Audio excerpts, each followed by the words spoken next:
when did we get the idea? So the project was assigned about a month ago, and ever since we came up with this idea, time has just seemed to pass a little faster.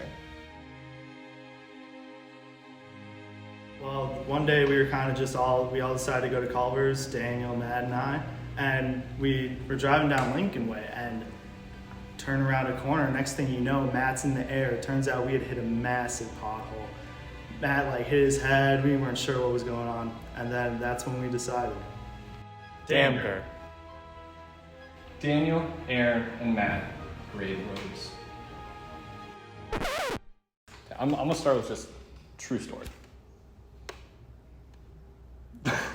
I mean, a true story. So yeah, we are you recording? Yeah. Oh, perfect. So yeah, we split up our roads based on just random distribution. Luckily, we found a list on the internet that had all the roads in Valparaiso. Spoiler alert, they were not all the roads in Valparaiso. Some were outside of it.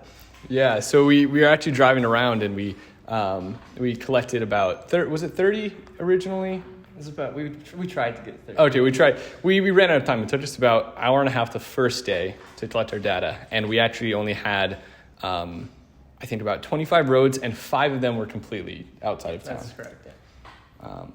So then for the next part, we went and we did a second part, and we decided to keep those 5 just so we could have those as data, and then we collected just a few more to complete our distribution.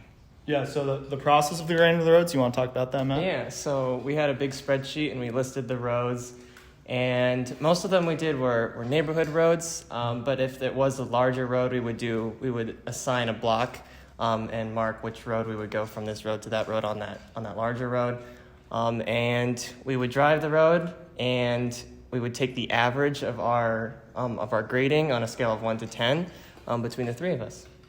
Yeah, and originally our plan was to compare it to the city's test. The city uses the PACER test, which is the pavement and from Wisconsin. Yeah, it's the road grading test from Wisconsin. It's much more specific. It's on a scale of 1 to 10, rather than just the 1 to 5 that we learned in class.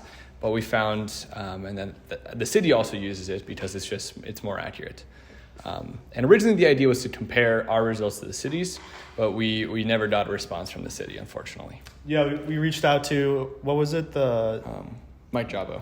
Mike Jabo. He was the one we met in class that one day we went out to Lincoln Way and University Ave to see the box. And we reached out to him, except he has not responded to us yet, so maybe it will be included in our report if we receive it, but we're not sure yet.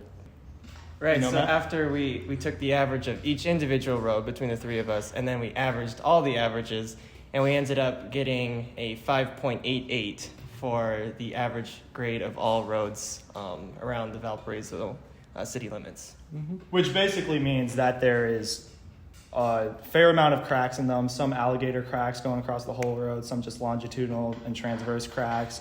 But so not a lot of the roads are too great, especially in residential areas. I mean, it also depends on if there are cracks, how well have they maintained? Have they filled those in, and how well are those repairs doing? Are they in good repair, or have the repairs started to degrade as well? Stuff like that. Yeah, I think there was only one road that we put as an 8, and had just been looked like it had been newly laid. It was pretty much perfect. And there's also only, I think, one road that we did a 3, and that was our lowest. It's really hard to get those 2 and those 1s because I almost feel like at a 1 it's almost starting to be the point where it's going to damage your car. It's going to be impassable, and that's such an important thing to recognize because Valpo has done a good job of making sure none of our roads have gone down to that point, but they're definitely still not great. I think something that we can learn from the 5.88 average is that a lot of the roads around here are functional, but then again, in these residential areas, it's not necessarily a priority to fix a road that's an average of 5 or 6. It still works. It doesn't look great, but it's still fine it's not going to do damage to your car, and it's still functioning. So it's not a high priority for the city to spend their funds on those types of residential roads. Yeah. Anything else, Travis? Yeah, nothing. I feel like that's a good wrap up. That's a wrap. Damn good.